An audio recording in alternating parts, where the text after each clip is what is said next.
اعوذ باللہ من الشیطان الرجیم بسم اللہ الرحمن الرحیم الصلاۃ والسلام علیک یا رسول اللہ وعلی آلک وصحابک یا نبی اللہ۔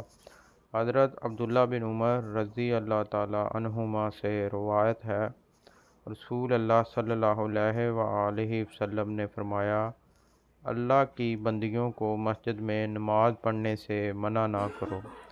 ابن عمر رضی اللہ تعالی عنہما کے ایک بیٹے نے کہا، ہم تو انہیں منع کریں گے۔ سالم رحمۃ اللہ بیان فرماتے ہیں کہ ابن عمر رضی اللہ تعالی عنہما سخت ناراض ہوئے اور فرمایا، میں تمہیں اللہ کے رسول صلی اللہ علیہ وآلہ وسلم کی حدیث سناتا ہوں اور تو کہتا ہے ہم تو منع کریں گے۔ سنن ابن ماجہ حدیث نمبر 16۔ اعوذ باللہ من الشیطان الرجیم بسم اللہ الرحمن الرحیم الصلاۃ والسلام علیک یا رسول اللہ وعلی آلک وصحابک یا نبی اللہ۔ حضرت عبداللہ بن مغفل رضی اللہ تعالیٰ عنہ سے روایت ہے کہ ان کا بھتیجا ان کے پاس بیٹھا ہوا تھا۔ اس نے 2 انگلیوں کے درمیان رکھ کر دور کنکری پھینکی تو انہوں نے اسے منع کیا اور کہا، اللہ کے رسول صلی اللہ علیہ وآلہ وسلم نے اس حرکت سے منع کیا اور فرمایا ہے، اس سے شکار ہوتا ہے، نہ دشمن زخمی ہوتا ہے، یعنی کوئی فائدہ نہیں، لیکن یہ کسی کا حادثاتی طور پر دانت توڑ دیتی ہے اور کسی کی آنکھ پھوڑ دیتی ہے۔ کچھ دیر بعد ان کے بھتیجے نے پھر یہی حرکت کی تو حضرت عبداللہ رضی اللہ تعالیٰ عنہ نے فرمایا، میں تجھے بتا رہا ہوں کہ اللہ کے رسول صلی اللہ علیہ وآلہ وسلم نے اس سے منع فرمایا ہے، تو پھر بھی یہ حرکت کرتا ہے، میں تجھ سے کبھی کلام نہیں کروں گا۔ سنن ابن ماجہ حدیث نمبر 17۔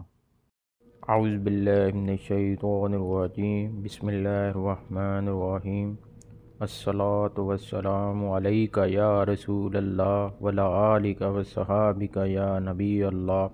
حضرت قبیصہ رحمۃ اللہ سے روایت ہے کہ اللہ کے رسول صلی اللہ علیہ وآلہ وسلم کے صحابی حضرت عبادہ بن صامت انصاری رضی اللہ تعالیٰ عنہ نے، جو بیعت عقبہ میں انصار کے نمائندے تھے، حضرت معاویہ رضی اللہ تعالیٰ عنہ کی معیت میں روم کے علاقے میں جہاد کیا۔ وہاں انہوں نے دیکھا کہ لوگ سونے کی ڈلیوں کے بدلے دیناروں کا اور چاندی کی ڈلیوں کے بدلے درہموں کا لین دین کر رہے تھے۔ حضرت عبادہ رضی اللہ تعالیٰ عنہ نے فرمایا، لوگو تم تو سود کھا رہے ہو۔ میں نے رسول اللہ صلی اللہ علیہ وآلہ وسلم کو یہ فرماتے سنا ہے، سونے کو سونے کے بدلے نہ بیچو مگر برابر برابر، نہ اس میں زیادتی ہو نہ دھار۔ حضرت معاویہ رضی اللہ تعالیٰ عنہ نے فرمایا، ابو الولید، میرے خیال میں سود وہی ہے جس میں دھار ہو۔ حضرت عبادہ رضی اللہ تعالیٰ عنہ نے فرمایا، میں آپ کو اللہ کے رسول صلی اللہ علیہ وآلہ وسلم کا فرمان سناتا ہوں اور آپ مجھے اپنی رائے بتاتے ہیں۔ اگر اللہ تعالیٰ مجھے اس جہاد سے صحیح سلامت واپس لے گیا تو میں اس علاقے میں نہیں رہوں گا جہاں مجھ پر آپ کی حکومت ہو۔ جب وہ جہاد سے واپس ہوئے تو حضرت معاویہ رضی اللہ تعالیٰ عنہ کے ساتھ شام جانے کے بجائے مدینہ جا پہنچے۔ حضرت عمر رضی اللہ تعالیٰ عنہ نے فرمایا، ابو الولید، آپ یہاں کیوں تشریف لے آئے؟